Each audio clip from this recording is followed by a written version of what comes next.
There's been another update to the app and also a nice firmware update to the Goluk T2 and T1 series dash camera. So I'm going to run you through that and show you what these features are. So if we click on the albums, you'll see the folder views there. You've got your WDF, Wonderful Action button, the Urgent folder, which is where all the parking motion clips are stored. There's a new folder called TL, which is the Time Lapse folder.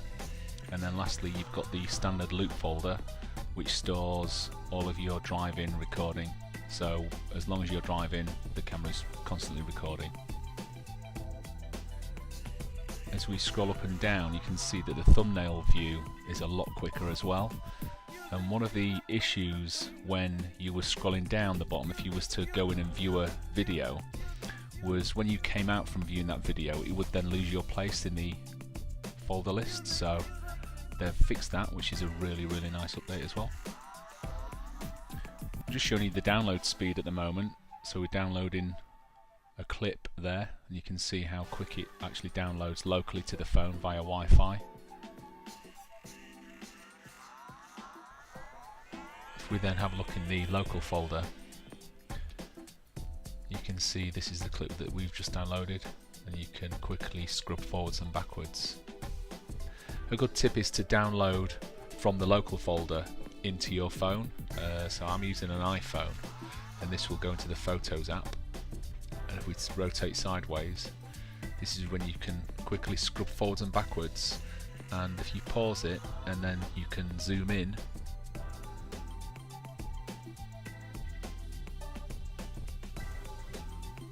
you can see the level of detail.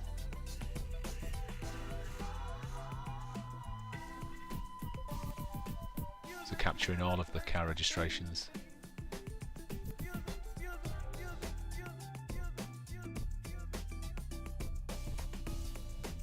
If we go back into the Goluk app and use its native editor, you can actually splice multiple clips together. So if you want to splice together your front and rear camera, for example, as long as you've downloaded the clips to your local folder, you can then pick them up and just add them into the Goluk editor.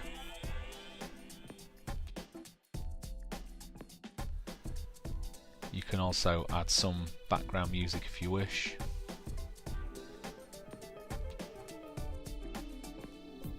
And there are quite a few different image processing filters for you to use as well.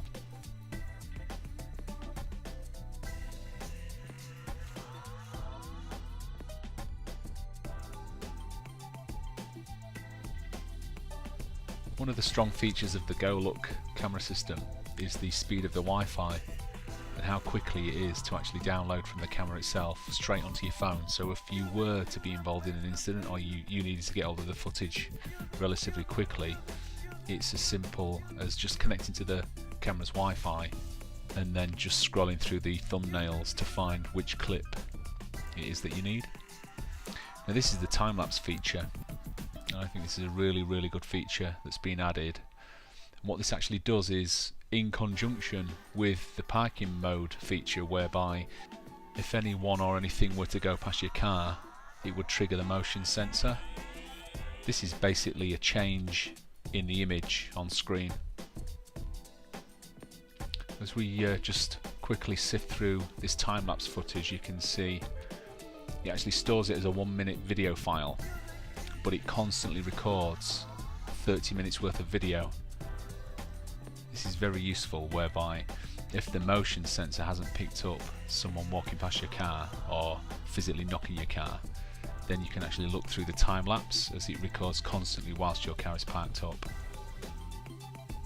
What I'd like to do now is show you the settings of the features and how to enable them. So before, when your car was parked up, when it went into motion detection mode after about 5 minutes of being parked, it would emit a beep if anyone or anything sort of were to walk past or hit your car.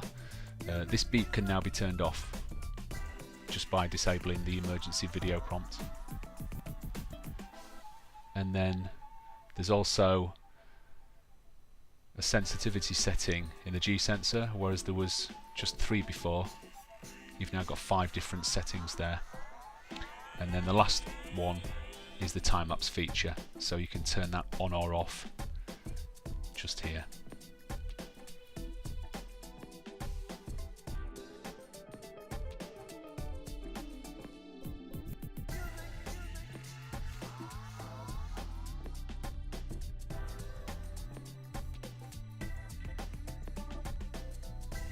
You can see the speed at how quickly it populates the thumbnails when scrolling through.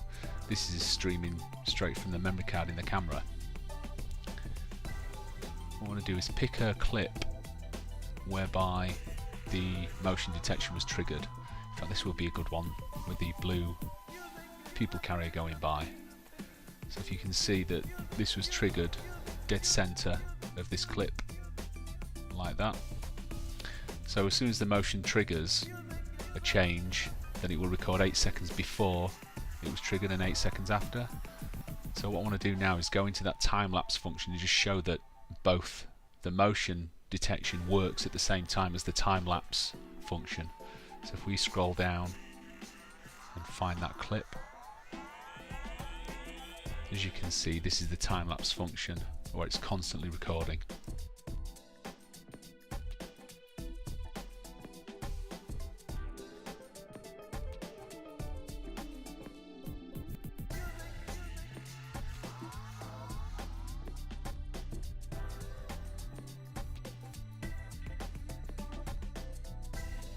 And there you go, there's the people carrier.